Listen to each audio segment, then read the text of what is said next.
a man has just shot himself after realizing he had the world's smallest wiener. It was me.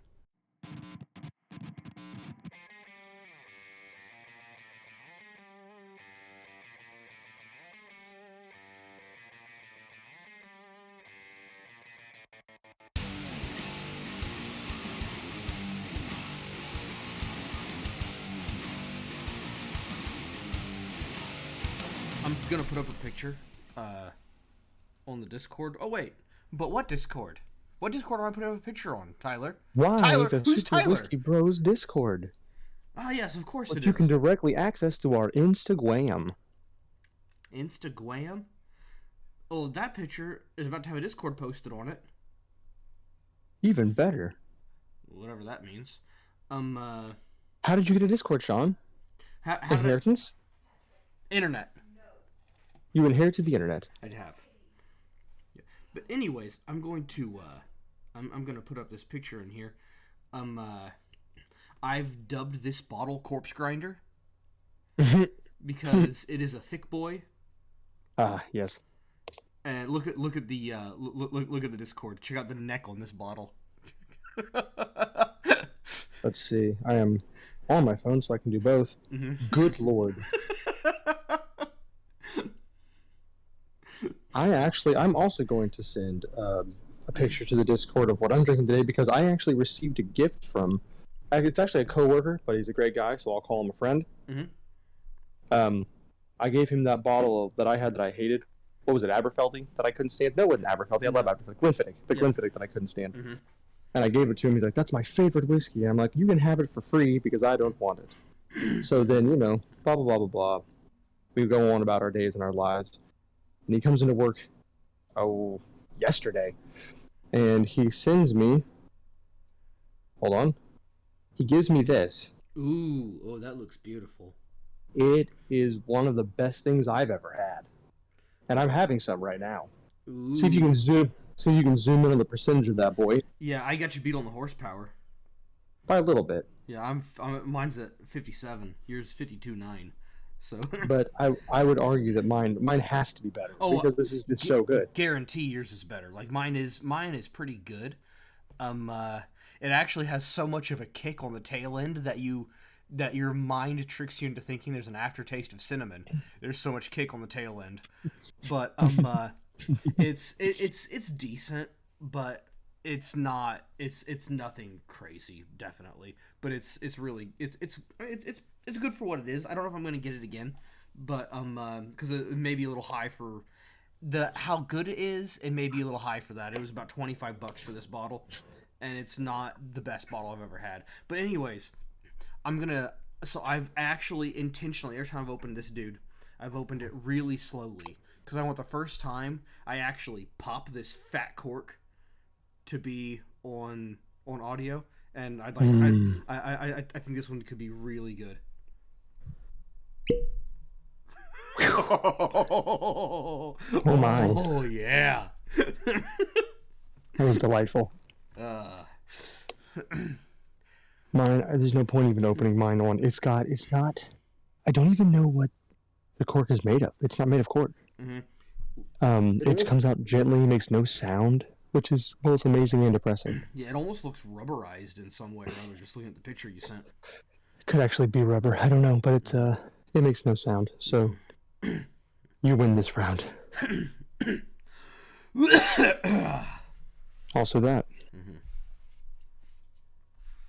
This is also the first time in probably a month and a half that I've actually had whiskey on the podcast because I've been so wrecked every morning. I'm like, what are you having? A Gatorade. I'm having a Gatorade. What did you say, Tyler? I don't know. Did you say this is the first time in so long that I've had whiskey? Because for the longest time I've been so erect every morning. Oh. Well, actually, I said I've been so wrecked every morning, but you know how it is waking up being a dude. It's like, can't have whiskey today. I better avoid this just in case. Yeah. It smells like bad decisions in here. Anyways. Enough about this gay banter. What are we talking about today? We're talking about From your perspective, I suppose we're talking about my son. You know. Hold on. I'm too tired to put these two things together. Uh-huh. Because I know what we're actually talking about. Mm-hmm. What? From my perspective. From my perspective. It took me a second, I'm not going to lie. Yeah, we're talking about the musician's nephew. The musician's nephew. I hate you so much. The great C.S. Lewis classic, The Musician's Nephew, set in 1942. The Beatles were barely born.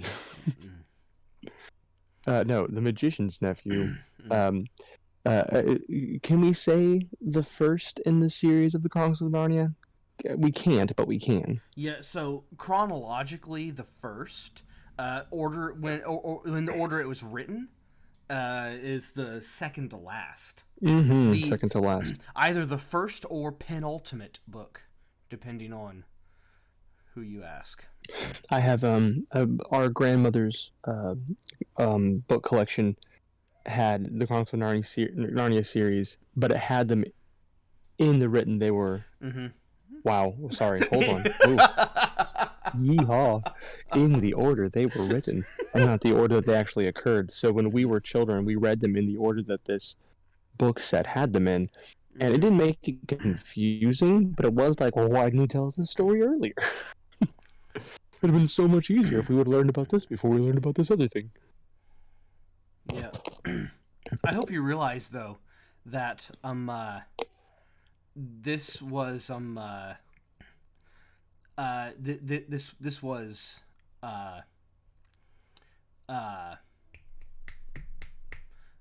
this had to have this book was written Yes. before C.S. Lewis was born.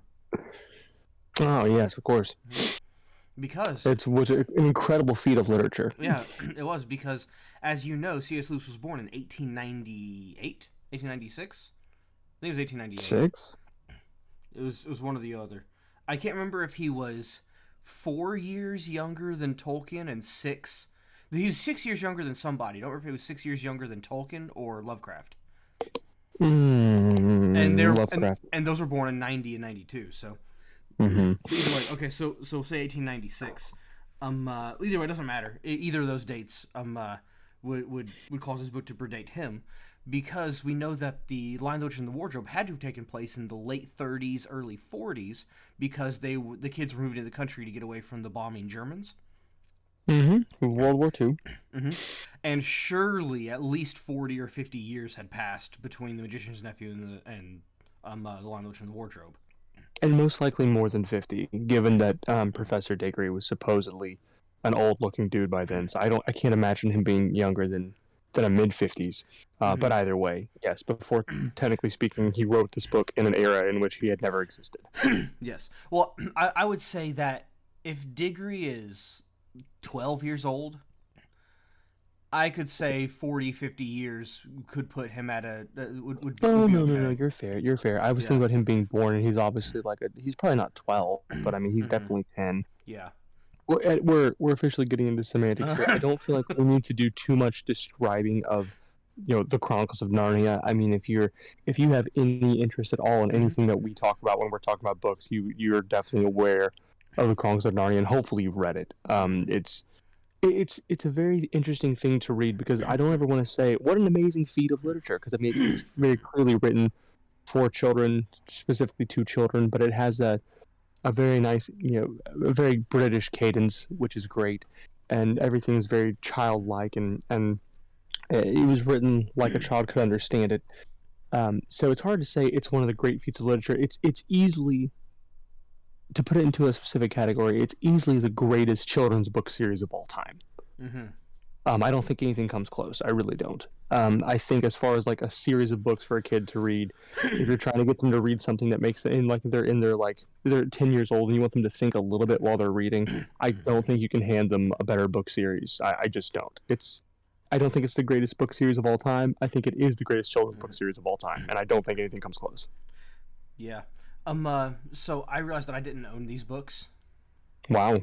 Well, because I didn't. That's how I realized. That's why I realized. They'll do it. Yeah, but well, I do now.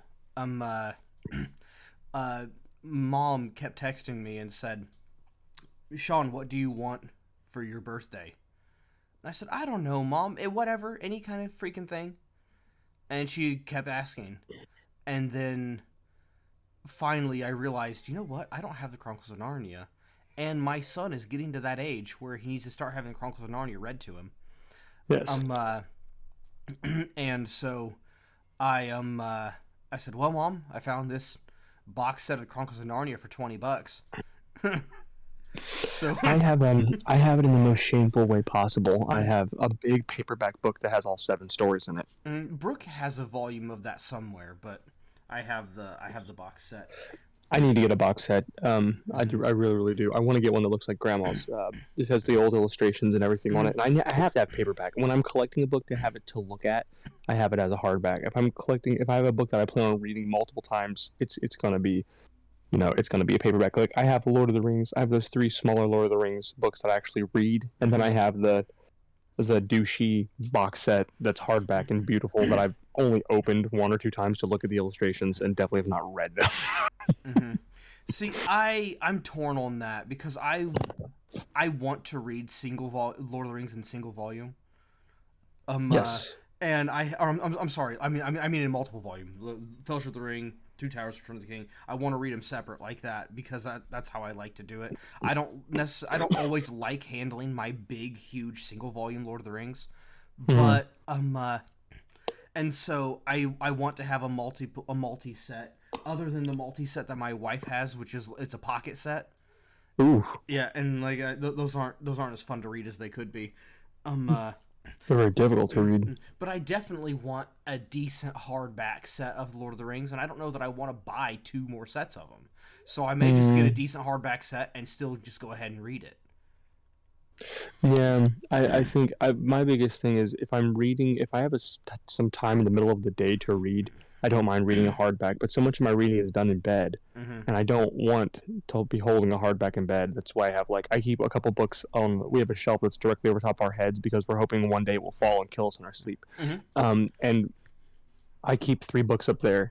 Like the ones that I always keep up there are Aragon, a collection of all of Lovecraft's tales, and The Hobbit, and they're all paperback.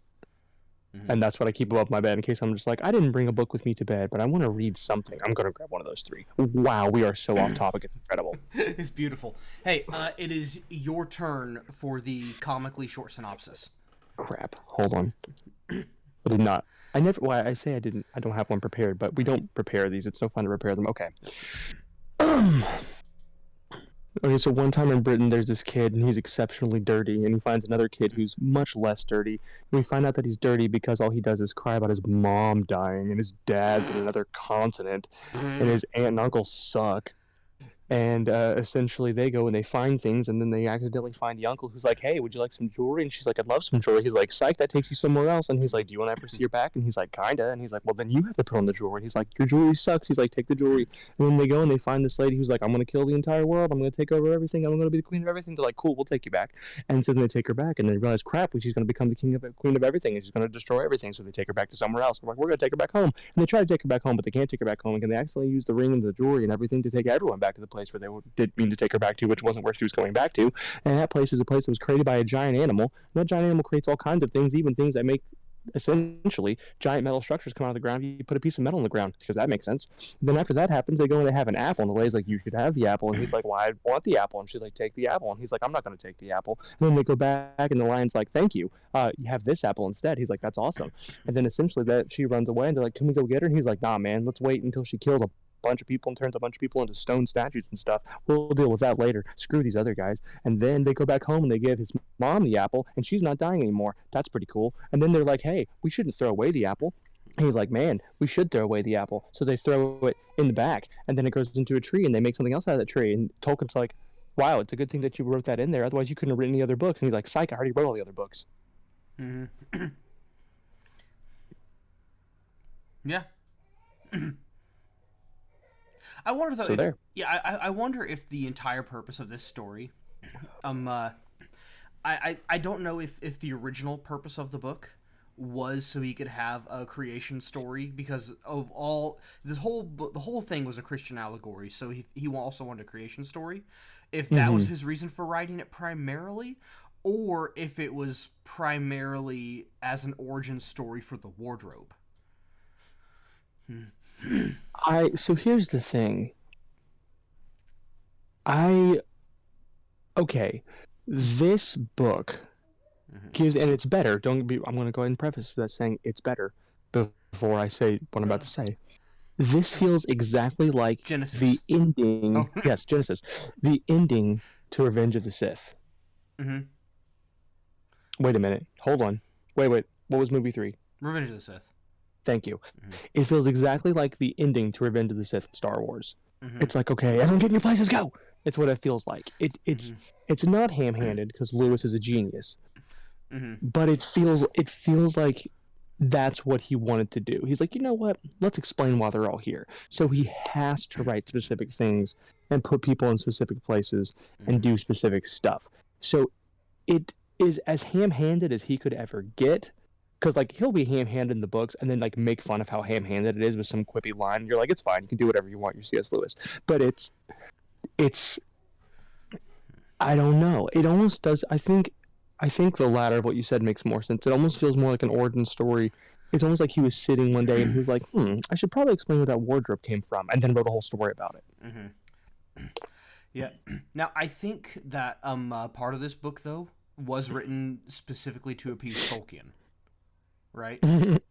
Because Tolkien, he was a little sad when Lewis decided not to be a Catholic, and not enough to actually mess up anything. He was like, "Oh man, I was hoping you'd be a Catholic," but How disappointing. Yeah, and so for that reason, Lewis wrote a very Catholic thing into this story when he said, "Thou shalt no longer be called Strawberry." Yeah, that's exactly what it is. By the way, I have to interrupt what you're about to say this is the opposite of you and me. Keep going. Tyler, Gosh, you idiot. Keep going. But yeah, no, that's what I was saying. That was the Catholic bit that he added into the story for Tolkien. There's the rechristening of the horse. The rechristening of the horse. Thou shalt no longer be called Strawberry. Thou shalt be called Fish. That's 2 jokes. No one gets either of them. The Catholics probably get the strawberry thing. If you're a Catholic and you've read the Magician's Nephew, you get that joke. But hopefully, there's. I feel like that the Magician's Nephew and The Lion, the Witch, and the Wardrobe just absolutely beat you over the face with how much of an allegory they are. And I think it's something that people have pointed out before about saying that weakens the story, and I don't think it does at all because it's made for children. I think children need to be beaten over the face with stories because they're stupid. We love them, but they're stupid. And The Last Battle, it was, as far as that is, I'll put this in quotes, it was just as, quote, bad. In that regard. That's fair, but I think it's less of an allegory that you beat someone over the face with just because it's speculation, right? It's like saying, like, here's what, death and going to heaven could look like. And, like, so he has to, like, some stuff, he's like, I'm just going to put, it's going to be kind of like this. And he has some amazing, like, the onion analogy might be one of the coolest things that I've ever read. But, I mean, that's an assumption. Not that that's wrong, but, I mean, it makes it feel like less of a ham-handed allegory than being like, here's a giant lion, he created everything, and now he's going to sacrifice himself. Who would that be? You know what I mean? Yeah. Although, that said, though, going to the with The Last Battle being an allegory, there was something in there. I know we're talking about The Magician's Nephew today, but let's just talk about Chronicles of Narnia. Screw it, guys. We changed our minds. We're talking about the Chronicles of Narnia. Yeah. We'll see if we make it back to The Magician's Nephew or not. But in the Last Battle, like I just had to throw this out there. I don't think this precluded his Christianity in any way, this holding this belief, but it's it's a fairly dangerous belief to hold, and an extremely dangerous belief to have taught. And I know wish, very much what you're about to talk about, and I love it. Keep going. yeah, I love it so much. love what he said, or love. I love, I love, I love what he said because I love to think about it. Yeah, but the statement of when Aslan said, "If you do something good, in the like you did good things, but you did them in the name of Tash, but because they were good, you were actually doing them for me, and therefore and therefore you're allowed in." And Yeah. that is such an extremely dangerous thing to teach. Oh, we are so about to go the wrong direction with this entire thing. Okay, so here's the thing. I think what he was. I've thought about this. I've thought about this so much. I feel like this is his way of answering the question. But hey, random Christian person, what about all the tribes in Africa that never saw a Bible? You know what I mean? I think that's his answer to that. So I don't think it's his answer to someone being like, I reject Christianity, but I'm going to do good stuff. I don't think he's talking about that. No. So for that, that's a fair answer for that. Yes. Right. But my mind immediately goes to, I'm a Muslim. I'm a Jew. I'm living a good life. So? Well, your mind immediately goes to Muslim because he's literally saying it to a Muslim. Yeah, that's why. That's why I'm thinking that. Yeah. In the book, it's 100%. He goes, okay. So we've talked a lot about Lovecraft and how like it's problematic that he's racist and xenophobic and blah blah blah yada yada something whatever. But can we talk about how Lewis is so aggressive? Like, you see these bad guys? Yeah. They're Muslims. All of them, every bad guy. Well, I mean, every single one. And he's like, what? Who's committing acts of terrorism in this book? Oh, it's a Muslim. Hey, if the burqa fits. Hey. It's so incredible because I've never heard a single. I just realized it. I've been listening to on my way to work. I've been listening to the audiobooks just to listen to them again because they're great. And I realized no one has ever. I've never heard it, and I read a lot of stuff. A lot of people talking about these books. I've never ever heard someone be like, we should probably address the fact that every single bad guy. It's not like he's like vaguely describing someone from the Middle East, like, you could kind of see he's like, they have turbans and they have square shoes and they live in a desert in giant places with horses and they talk like this and then they worship a thing with many arms. I'm like, it's a Muslim. Yeah. Well, see, that's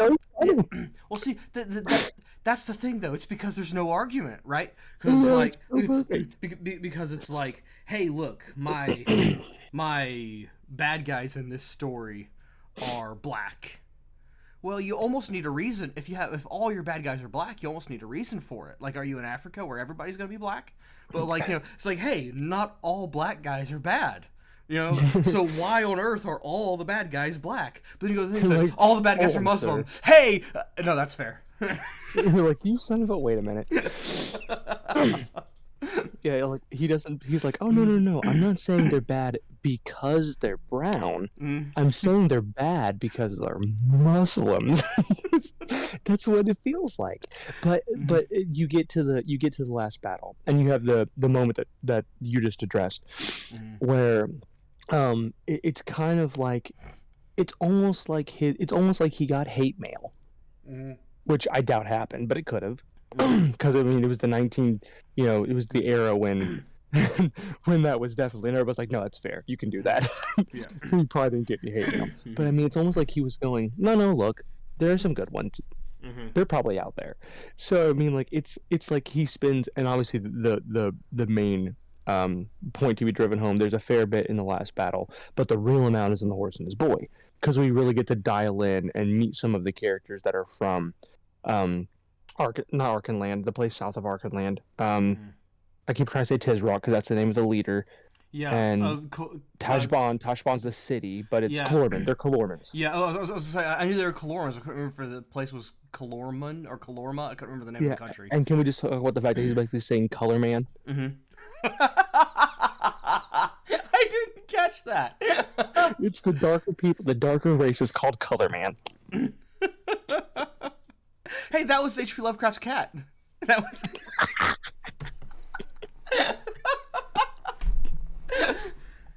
There's the long lost letter that Tolkien, or not the Tolkien, that Lovecraft wrote to Lewis. Like, look, we should make a pact. We're both gonna do it. Oh, by the way, that wasn't Lovecraft's cat. Oh? Yeah, there was a cat in his household with that name, but not in his house. It was when he was living with a family member. It was their cat. Oh. Interesting. Yeah. We're off topic again. Oh, yep. Well, let's so. Okay, you know, I'm over it. We're not talking about the Magician's Nephew anymore. We're talking about Chronicles of Narnia. Yeah. We derailed the whole thing. That's so. let's dive into a point then, at least. So. You have the Magician's Nephew, which is the creation of the world. There it is. We talked about the Magician's Nephew. It creates the world. You're happy. We have the Chronicles of Narnia. That's the whole which series. is the entire set. Yeah. So if you think about it as saying, do each of these books have to tell a specific allegory? Do each of these particular books have to tell a specific story? If the first two chronologically are such aggressive allegories, do all of them have to be allegories? And then the last one's an allegory. So is everything in the middle an allegory? And I was kind of thinking this way as I've been listening to it most recently. And for me, what I'm finding is each individual book actually, in some way that I don't think I understood when I was a child, it gives you more insight into the concept. I'm going to say concept. I think it might be the wrong word for what I'm trying to say here, but I'm sticking with it now. The concept of Christ, because if you read The Horse and His Boy, you go through the entire thing like, this isn't an allegory. Not really. I mean, you could probably find one, but it's not great. And then you get towards the end of the book, and you have this moment where Shasta encounters Aslan. And like he's talking to him. It was like, I am the most unlucky person in the entire world. My life has been terrible. It has been awful. And Aslan walks into the steps of like, no, it was all these bad things that you're saying happened to you were me pushing you towards the ultimate goal. And I was like, there it is. I found it. There's the thing in the book. It's the thing. And it's not like, if you're just reading the book as a kid, you might be like, oh, cool, the lion did all this stuff. But now you have the connection between, if you're reading it as an adult, through the lens of especially after you've read more of Lewis and realize like how much weight he puts on trying to be, everything he's doing is not that kind of annoying theology, but it's a very practical theology. If you're looking at it through that lens of where's the practical theology in this book, you can find really great shining moments. And I think the one that hit me over the head most recently was just that one, The Horse and His Boy. Like, I really want to talk about that today at some point because it's just so good. It's such a great moment in the story, just in general, because you get like, oh, it's a big aha plot twist moment. But I mean, if you get to sit back and think about it, that's his moment of reflecting it back to Christ. And it's just so good. It's fantastic. Yeah, there's a I would say that if you take the Chronicles of Narnia and you put them in chronological order, that is order of, not the order they're written, but the order of the books themselves, you have the entire thing. Of course, you have a couple specific allegories in The Magician's Nephew, The Lion, the Witch, and the Wardrobe, and The Last Battle. But outside of that, like you said, yeah, there is just the allegory of Christ. But if you notice, but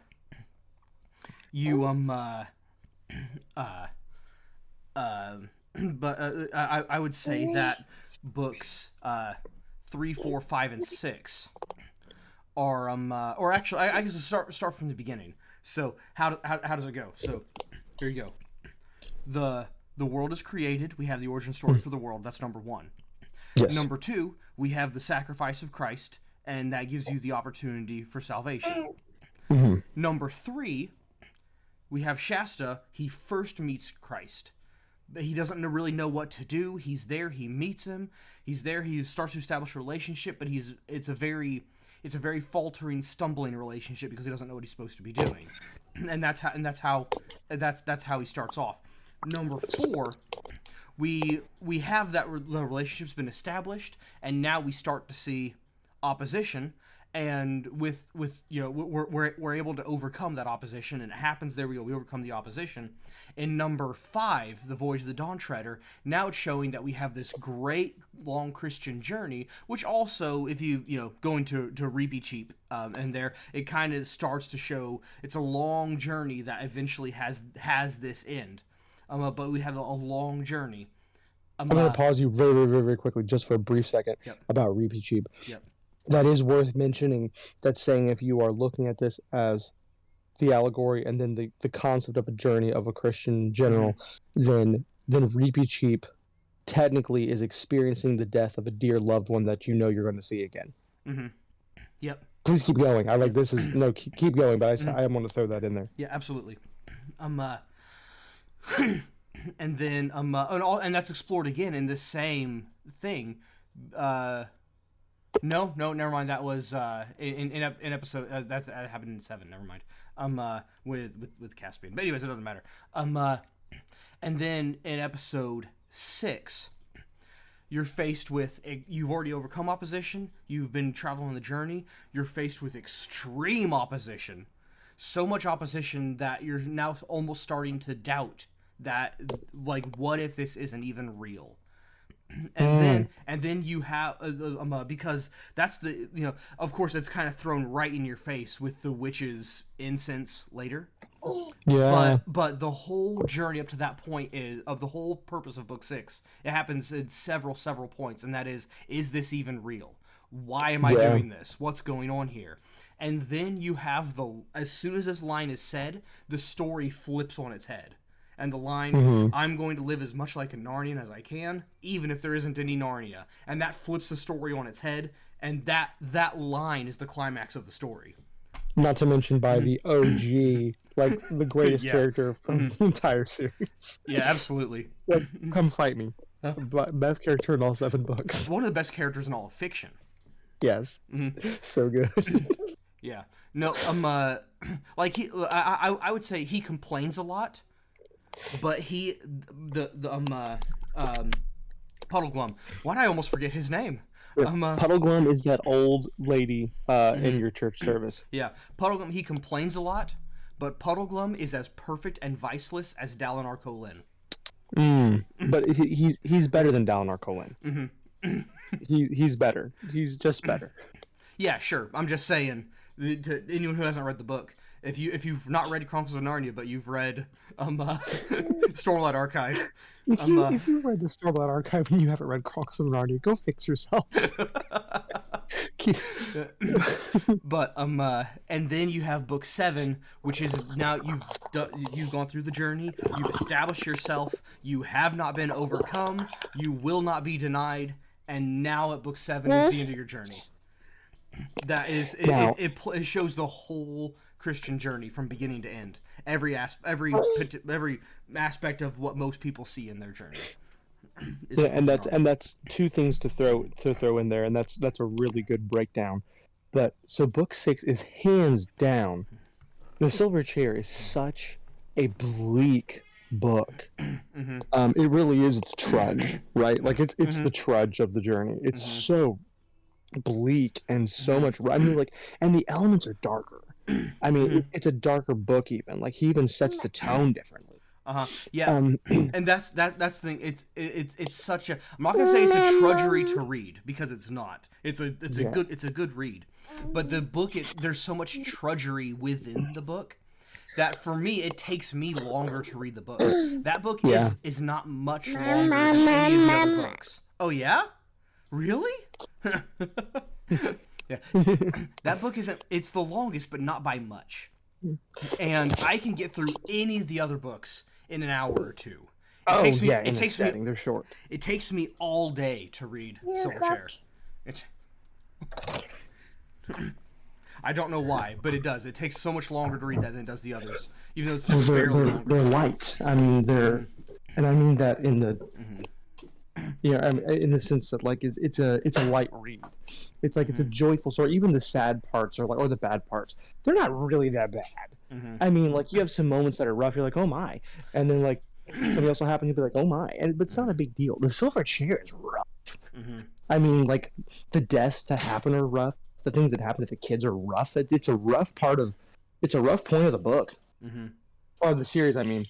But really quickly, my mind is drawing a blank because it's been a very long time because I haven't gotten to the last battle yet. I've been resisting the urge to listen to the last battle in the audiobook because it's Patrick Stewart's reading it and I want to hear it very badly. Yes. But I've been resisting the urge to jump ahead to it because I want to go back through it again. It's been at least a decade since I visited that particular one. Is there not an example in that book of someone who lost the faith? There is, isn't there? But who is it? The dwarves. The dwarves. The dwarves, and also Susan. Susan. Yes, I knew it was one of the. That's what I was thinking. I knew it was one of the main people, but I couldn't remember who it was. Yeah, there are dwarves. What I first thought was the dwarves that made it into basically into the portal where heaven was, where the path to heaven was, but they couldn't see anything because the portal was inside a shed. And to their eyes, they were still in the shed because they didn't believe. Everyone else saw the light and saw where they were, and it was just a shed. Yeah, and that's why, I mean, the Seven is not the dreariest book. Oh, that's one of the most exciting books I've ever read, ever. From beginning to end, it's phenomenal. Just because of how exciting everything is that you're reading. But the moments that get rough in that book are just truly, genuinely sad. Because, like, if you're reading them as an adult and you know what it's supposed to mean, it's a heartbreaking book. And it was talking about Susan. It said Susan is no longer a friend of Narnia. And it said she preferred, what did she say? She preferred makeup and boys and some other stuff. I forget what else she said. And I talked to so many people who got mad at that. They're saying those things won't keep you from being a Christian. And my response was, they can. Anything can. Well, that's the thing. The concept is, one, anything can. Anything has the potential to. It doesn't matter how light it is. It has the potential to. But in addition to that, he's trying to make a child understand, right? I mean, like, he wants to make a 9-year-old understand what's going on. So, of course, that's a thing that they can easily get to as something that they've seen that they're interested in that distracts them. So, obviously, that's a perfect analogy for a 10-year-old or something. Because the underlying theme, the underlying theme for all of the Chronicles of Narnia, from beginning to end, is childlike faith. What better way to show this? Obviously doesn't necessarily remove childlike faith, but what better way to show to a child that someone no longer has childlike faith than to show that they've grown up? Yeah. Oof. Big oof. That's why I'm never going to.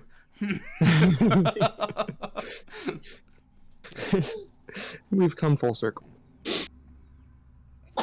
Yeah, that breakdown of all of them together. I'm trying to think. There was a point that I wanted to bring up about one of the other books. I'm trying to think. It wasn't Prince Caspian. Prince Caspian is the low point in the series for me.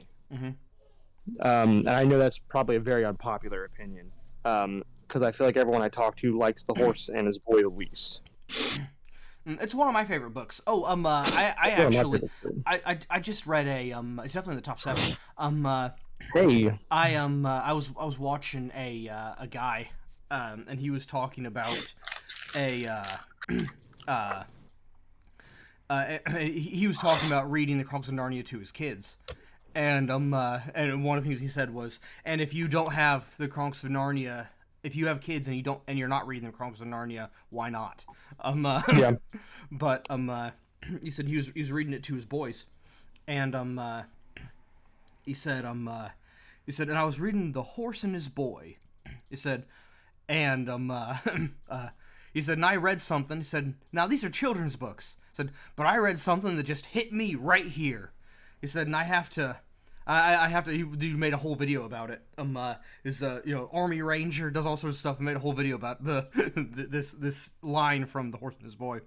But he goes, in The Horse and His Boy, said, so you have this thing where there's a lion, and people think that the lion is attacking people, and the boy is talking to his horse. He said, we got to go back, but the horse is so afraid that he's kind of gone crazy, and he keeps going. So the boy just jumps off and runs back to help himself, and the horse keeps running, and that becomes a point of shame, great shame later in the book for that horse, that he didn't go back and help. And then later they meet that lion that they thought was a bad guy at the beginning, and they meet him, and and they and the lion tells the horse to come up to him, but he's so still afraid and so shamed at what he did and everything that he is hesitant to go up.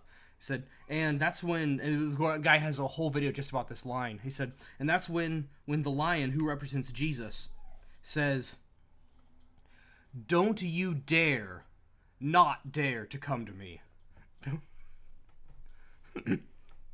Yeah. He's so good at making things that feel, when you're a kid and you're reading it, there's just little things that you're just like, ha, or you just kind of move on from, and you revisit it as an adult, and you're like, holy cow, there's so many things that are so much deeper than you thought they were when you were reading it when you were a kid. Mm-hmm. Yeah. Oh, and since we're talking about the whole series, episode 5, book 5, you can call it episode 5, I guess, if you like. Yeah, episode 5. Yeah. Book 5, The Voyage of the Dawn Treader. There is a line from Koryakin, which I'm very upset about that name. I love the name; it's a great name. But someone was trying to find a name for a character in Dungeons and Dragons, and I said, Koryakin. And they said, okay, how do you spell it? And I wrote it. I wrote it down for them. And they said, okay, and they forgot how to pronounce it. And from then on out, Koryakin. Oh, yeah. And that's not a Koryakin is a pretty cool sounding name, but it's not when it's supposed to be Koryakin. It's wrong. Yeah, but anyways, it's just wrong. Yeah, but anyways, a line from Koryakin that I never understood, is that he only gets hungry once a day. Because he said Aslan may call all time soon, but I call all hungry times 1 o'clock. So if you're hungry, it's 1 o'clock. And relate. Me at work every day. I take my lunch at 3 p.m., so there you go. Ugh. But anyways, I don't take a lunch, but anyways. Yeah, that's neither here nor there. I wish I didn't. I wish I could leave after just working 8 straight, but they don't let me do that. But anyways, we've kind of hit on all the books a little bit now. No, we did. Yeah, except for The Lion, the Witch, and the Wardrobe. We haven't really talked what I was about to that say. one. Yeah. There's nothing really to say about that one. I mean, it's such that one is such a the allegory in that book is so aggressive that the story. There's probably a line in there. I'm sure I could think of a line that's really profound. But I mean, it's there's a line that's really profound. Don't cite the deep magic to me, witch. I was there when it was written. It is really good. It is really good. It also is the kind of the moment where you get a glimpse of if you're trying to like really break down the story. You have Aslan, who's Jesus, and then you get a moment of like, oh, he has someone over him that we never get to hear about, the great emperor over the sea. She's talking about like the stuff that's engraved in his scepter. That's just a cool little side note because he gets brought up again in Voyage of the Dawn Treader, because essentially that's where Reapy Jeep's trying to go, is to this area, because that's where it's heaven and all that. Yeah, the utter east. The utter east, which is interesting because like everything about you hear about Narnia is talking about going to the north to go to Narnia, and then that's in the utter east. And I don't understand the connection there. Well, because it's just because the country of Narnia, the only thing further north than Narnia, no, not even Telmar. Telmar's to the west, isn't it? So there's really nothing to the north of Narnia. So Narnia and the north, they have an ally immediately to the south, and I guess because of Caspian, Telmar to the west is an ally, but technically Telmar is the enemy of Narnia. But then with Caspian, who is Telmarine? I don't know. I don't know all the politics of the stuff. See, that's the thing. That's what makes Lewis and Tolkien different. I don't know that Lewis knew all the politics of the place. Tolkien would have. Yeah, for sure. Well, also, you have someone who had the foresight to write a creation story before he wrote the whole series. Yeah. Instead of being like, we should probably talk about how this came here. We'll do it later. You know what I haven't read? This has nothing to do with this, but what I haven't read, and I don't know why I haven't read it, and that is J.R. Tolkien's essay on the fairy story. Why I feel we've talked about this before. Mm-hmm. It's gotten mentioned, and I've found snippets of it, but I've never read the essay from beginning to end. I think I've only seen snippets of it too. That's probably what I'm thinking of. I've man, okay, I think I suddenly had a thought. We should probably stop doing what we're doing because everything I want to talk about now is going to be very far off subject because all I want to talk about now is thoughts on, you know, Mm-hmm. what do we really think about Christopher finishing up some of these stories? Because we know what edited means in this case of an unfinished story. He finished the story. Yeah, I okay. So my opinion of that is, everybody was dead, right? So, I mean, I would say, like put like a mark here and say here's where Tolkien left off, right? Like here's where Dad left off, and then do that and then finish the story. I don't have a problem with him finishing the story, right? I didn't have a problem with Sanderson finishing the Wheel of Time. Well, I don't know. I've not finished the Wheel of Time, so maybe I do have a problem with it. Maybe we do. Yeah, like I like Sanderson, but good lord, Robert Jordan's better. But anyways, here's the thing. I see what you're saying. What you're about to say, I'm going to probably agree with to some extent. Here's the thing. If you think about the way that Tolkien actually wrote, and the way most writers write, honestly. Yeah. You know the way that Tolkien wrote all this stuff, and the way that most writers write. In this case, edited didn't mean he didn't finish it like we're a third of the way through. Here's 2/3 more of the story, or what have you. It's I've got the beginning, I've got the middle, I've got the ending, I've got a little bit of in between. But how much more of this does he actually have? How much of this did Christopher write? How much of this was actually the bits in the middle? Yeah. And I guess if you can't tell, then it doesn't matter. But it does. It bugs me. It bugs me a lot. Yeah. So I don't know. On the one hand, like on the one hand, maybe we could have had someone else of the era do it. But again, everybody was dead. And as far as knowing how Tolkien wrote, the process that he went through in writing, unless he went to an office at Oxford to do his writing, which I imagine he wrote in his home study, right?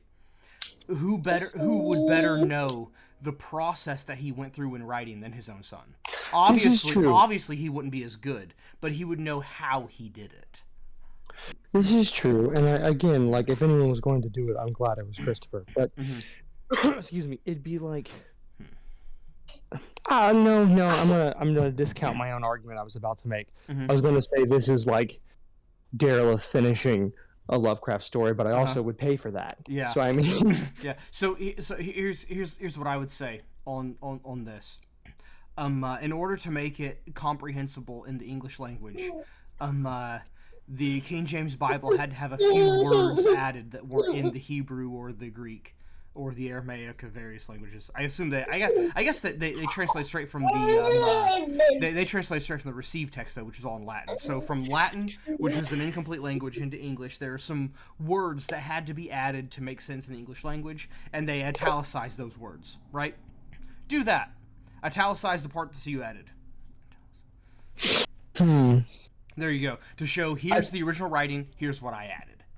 Yeah, I feel like they should make like those some of the because which one's the obvious one was Children of Hurin, right? That was was it Children of Hurin that has the most editing of Christopher Tolkien? It would have to be Children of Hurin. So Children of Hurin wasn't a book that Tolkien wrote, right? It's a compilation of his unfinished tales and bits of the Silmarillion. Basically, everything that has to do with Hurin and his descendants. And he pulled snippets from the Silmarillion. He got the unfinished tales. He got some of the tales about Turin that actually were finished and added those in there. It was actually, I think that the Children of Hurin was actually compiled not by Christopher Tolkien. Any editing and stuff like that had to be done was by him, but the actual compilation was done by, I can't think of his name, but Christopher's son. So that's still a good example, but I'm definitely thinking of something else. Neither here nor there. This is one of those things where I'd like to see 2 editions. Just give me the thing, like the paperback you buy at airport. Mhm. That's just the book. But then like I would like to see like an annotated version of it as well. Mhm. And I mean like that I would pay good money for that because obviously it'd be more expensive. But I would pay good money to see like with the annotations be like here's where he left off. Well, now we made an assumption based off of this thing over here with that because I'd want to see like Mhm. you'd want to see is this a decision Tolkien really would have made? Because in there you can get the description of like, I really felt like that he would have done this because of this is what he's done over here. I don't know. We are so far off topic at this point. It's incredible. Yeah, I mean, not any more off topic than what is usual for us, but yeah. I don't know. Maybe this is pretty bad. Anyways, well, I mean, we started off topic, so did we even have a topic? I think we technically did. We started off with a topic. This is, I don't even know what the title of this episode. I'm just going to call it The Musician's Nephew. The Musician's Nephew. Yeah. It's sticking. Unless I forget. But anyways, yeah, so, yeah, that's it. Yeah. If we start talking again, it's going to be about something completely different. I don't think there's any point in that. Yeah. Oh, I wanted to say something when we were talking about the line from Aslan. Do not About the what? Hold on. I Oh, couldn't. the screaming child. 1 second. Yeah. Give her some whiskey. Yeah, I did. That's why she's crying. It was the bad stuff. But they the line from Aslan, the don't cite the deep magic to me, which there's something that a preacher that I know, one of my favorite people of all time, in addition to being great, he's extremely tall. He's 6'8". Yeah, very, very, very tall. I also went to college with a person, and the preacher came and preached there at that college, and this man standing next to the preacher was taller than the 6'8" preacher, because he's 6'9" or 6'10", I forget which. But either way, very, very, very tall people. But anyways, this tall preacher, if you ever get a chance to meet him, by the way, you have to. His name's Todd Sloggett. Yeah, but he came to the predominant holiness college in the country, in one of the strictest colleges, in one of the strictest areas of the United States, and preached a message there that was about he never mentioned Aslan in it, he never mentioned Narnia in it, but it's this, to me it's the same thing. The don't cite the deep magic, I was there when it was written, I know what to do when. But his entire message was this, and it was so funny to me, like, not only was it a great message, but it was also funny that it was preached at this particular place. He said, Jesus used logic when he made, this is the title of the message. Jesus used logic when he made the rules, and he uses logic when he breaks the rules.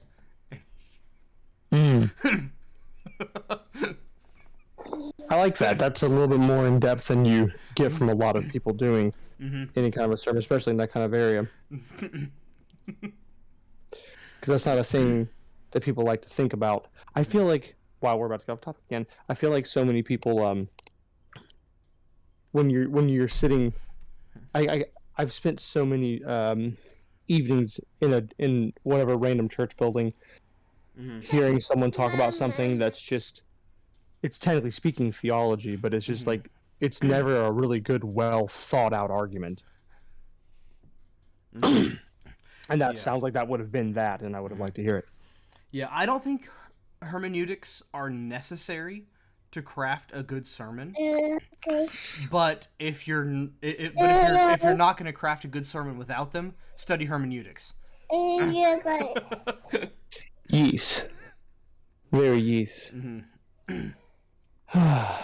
Yeah, now we can. Well, this hasn't been terribly. Yeah, this hasn't been terribly long, but I don't think we should say anything else. Yeah, we're good. I mean, we're only. Of course, I'm going to cut some stuff out at the very beginning. I agree with your child. Yeah. No, she speaks the truth. Yeah. But I mean, we're only maybe 10 minutes out from a full length, and that's all that needs to be said. Absolutely, that's all that needs to be said. Look. I disagree. All right. Well, I suppose I shall leave us with a bit of wisdom. You should. Oh, yes. Yes. I'll tell you a story. It's a story that I've already heard in the past. It's not my story, but it's a good story. So, the other day, I saw two women walking down the street that way.